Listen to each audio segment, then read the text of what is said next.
लैंगिक जनन और अलैंगिक जनन में क्या चीज अंतर बताएं। तो लैंगिक पहले जानेंगे जनन की बात क्या है, जनन किसे कहते हैं। सिर्फ आप पहले समझेंगे जनन क्या है, चाहे जनन किसे कहते हैं।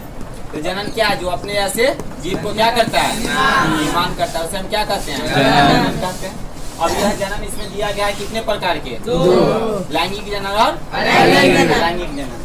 तो लैंगिक जनन कभी एग्जाम में आता है, लैंगिक जनन क्या 2 अंतर होता है, कभी आता है लैंगिक जनन का 3 अंतर होता है, कभी कहता है लैंगिक और अलैंगिक में क्या होता है, सिर्फ अंतर। और 5 मार्क्स में कहता है लैंगिक और अलैंगिक जनन में 5 अंतर को क्या करे, ये 5 मार्क्स का आ गया। और 2 नंबर में रहता है सिर्फ अंतर, तो 1 2 इधर लिखेंगे कहानी। अब इसमें कहता है लैंगिक जनन और क्या चीज, अलैंगिक जनन में क्या करे, अंतर। ये क्वेश्चन देखने से लगता है जो कितने मार्क्स का है, 5 मार्क्स का है। इसमें क्या को अंतर बताए हम, और इधर भी क्या को होता है, ये 5 अंतर जो पॉजिटिव आता है, और इसका क्या कर देते हैं, यानी उल्टा कर देते हैं। पहला क्या कहता है, लैंगिक जनन में नर एवं मादा दोनों क्या लेते हैं, लैंगिक जनन में नर और मादा दोनों क्या लेते हैं। और फिर लैंगिक जनन में निषेचन बहुत जरूरत पड़ती है, यानी इसकी आवश्यकता होती है। लैंगिक जनन में निषेचन की क्या होती है, आवश्यकता होती है। उच्च श्रेणी के जीवों में लैंगिक जनन होता है। उच्च श्रेणी का मतलब जानते हैं, उच्च श्रेणी क्या होता है, उसमें मान के हार्मोन या ऐसे निषेचन क्रिया की आवश्यकता ज्यादा मात्रा में पड़ जाता है। लैंगिक जनन में जीवों में एक ही विधि संपन्न होते हैं। अगर ऐसे जीव आता है, लैंगिक जनन में आता है, तो ऐसे जीव कितनी विधि में आवश्यकता पड़ती है, एक जीव में। लैंगिक जनन में जीवाणु उत्पन्न नहीं होते हैं। लैंगिक जनन में जीवाणु उत्पन्न, जीवाणु का मतलब समझते हैं, ऐसे मानव जीव है, तो मानव अगर जीव है तो उसमें भी छोटे बड़े बहुत ऐसा जीवाणु विषाणु संक्रमक कार्य हर चीज उसमें पाए जाते हैं।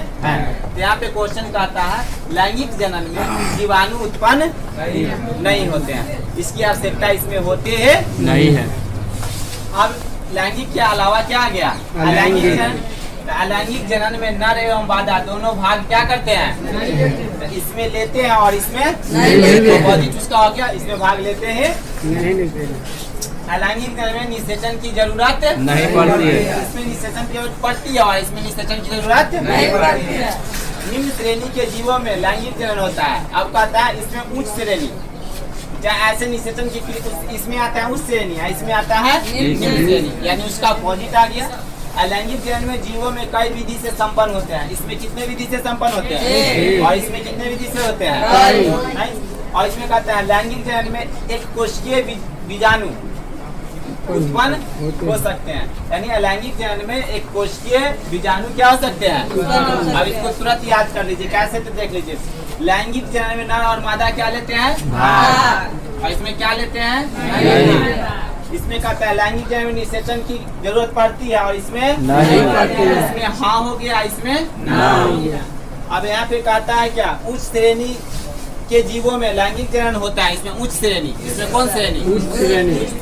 इसमें कौन श्रेणी, इसमें निम्न श्रेणी, इसमें उच्च श्रेणी। अब इसमें कहता है लैंगिक जनन जीवों में एक ही विधि से होता है। इसमें क्या विधि से होते हैं, और इसमें क्या होते हैं, यानी अनेक। और इसमें क्या कहता है, लैंगिक जनन में बीजाणु उत्पन्न क्या होता है, नहीं होता है। और इसमें क्या होता है, यानी इसमें नहीं और इसमें इधर एगो पॉजिटिव आता है, और 4 इधर क्या आता है, नेगेटिव। 4 इधर क्या आता है, यानी कहने का तो लैंगिक जनन और अलैंगिक जनन दोनों में कितना, अगर आपको एग्जाम में अगर पूछे लैंगिक और अलैंगिक जनन में अंतर बताए, तो सिर्फ आप क्या 1 2 ये और 2 ये लिखकर क्या करेंगे, छोड़ देंगे। अगर पूछता है 3 1 2 3 लेकर इधर से भी 3 उल्टा कर देंगे, क्लियर हो जाएगा।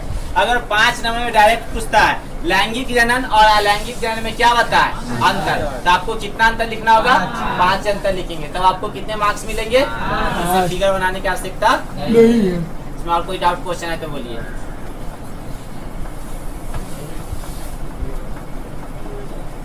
इसमें और कोई डाउट क्वेश्चन है तो बोलिए। लैंगिक जनन में जीवों में एक ही विधि से संपन्न होते हैं। अलैंगिक जनन में निम्न विधि से संपन्न होते हैं। लैंगिक जनन में बीजाणु उत्पन्न नहीं होते। अलैंगिक जनन में बीजाणु उत्पन्न हो सकते हैं। और कोई याद है रे लड़का में और किसी को याद है लैंगिक अलैंगिक में अंतर, कोई लैंगिक